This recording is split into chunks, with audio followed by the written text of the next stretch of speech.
ඔයාලා මෙන්න මේ වගේ ෆ්‍රිජ් එකක අයිස් බැදුනම අයිස් සුද්ධ කරගන්න දන්නවා. ඒ වගේම අයිස් බැදෙනවා කියලා දන්නවා. එහෙනම් අපි බලමු කොහොමද ඒක කරගන්නේ කියලා.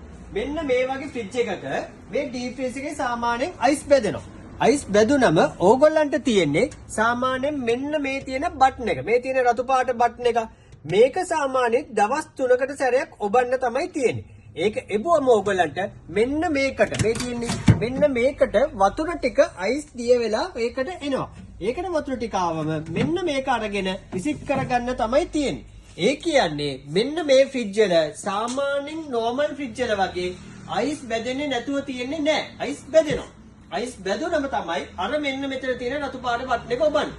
ඉතින් ගොඩාක් කට්ටිය දන්නේ නැහැ දොර දෙක වුණාම. ගොඩාක් කට්ටිය හිතනවා මෙන්න මේ වගේ දොර දෙක වුණාම අයිස් බැදෙන්නේ නැහැ කියලා. නෑ. මෙන්න මේ වගේ ෆ්‍රිජස් වල සාමාන්‍යයෙන් අයිස් බැදෙනවා. ඉතින් ඕගොල්ලන්ට මේ වගේ එකක අයිස් බැදුනම සුද්ධ කරගන්න විදිය තමයි අද ඕගොල්ලන්ට මම කියලා දුන්නේ. මොකද ගොඩාක් අපෙන් අහන ප්‍රශ්නයක් මේක පොඩි වීඩියෝ එකක් එන්න පුළුවන්. හැබැයි මේක ගොඩාක් ඕගොල්ලන්ට වටින එකක්. ඉතින් මේක පුළුවන් කට්ටිය හැමෝම අනිත් අයට දැනගන්න ෂෙයා කරන්න. ඒ වගේමයි අපේ පේජ් එක ෆලෝ කරන්න.